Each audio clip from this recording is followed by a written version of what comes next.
ఈరోజు దుర్గా నవరాత్రి పూజల్లో రెండవ రోజు గాయత్రీదేవిగా భావించి అమ్మవారికి మనం పూజలైతే చేసుకుంటాము. ఈరోజు ముందుగా తులసమ్మవారికి పూజ అయితే చేసుకున్నాము.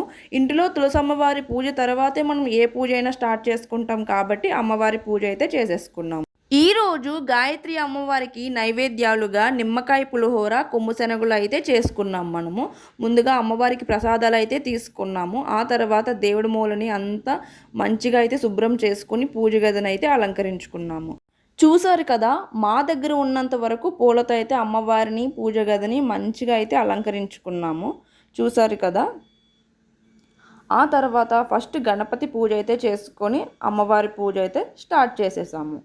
నమః శ్రీ విభావరి నమః శ్రీ ఆదిత్య నమః శ్రీ ద్వితీయ నమః శ్రీ దేవతాయ నమః శ్రీ వసుదాయ నమః శ్రీ వసుదారిణ్యై నమః ఓం శ్రీ కమలాయ నమః శ్రీ కాంతాయ నమః శ్రీ కామాక్షి నమః శ్రీ జ్యోతసంభవాయ నమః శ్రీ అనుగ్రహప్రదాయ నమః శ్రీ హృదయ నమః శ్రీ అనగాయ నమః శ్రీ హరివల్లభాయ నమః శ్రీ అశోకాయ నమః శ్రీ అమృతాయ నమః ఓం శ్రీ దీప్తాయ నమః శ్రీ లోకశోకనాశిన్యై నమః శ్రీ ధర్మనదియాయ నమః శ్రీ కరుణాయ నమః శ్రీ లోకమాత్రే నమః శ్రీ పద్మప్రియాయ నమః శ్రీ పద్మహస్తాయ నమః శ్రీ పద్మాక్షే నమః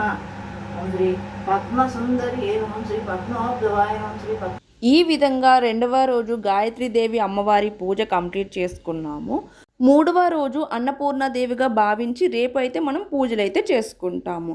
మనం అందరం గుడి వరకు వెళ్ళలేం కాబట్టి ఈ విధంగా ఇంట్లో అమ్మవారికి పూజలు చేసుకుంటే మనకు కూడా ప్రశాంతంగా ఉంటుంది. ఏమంటారు? నిజమే కదా. Please subscribe to mister and miss Yamuna Mohan YouTube channel. Thank you.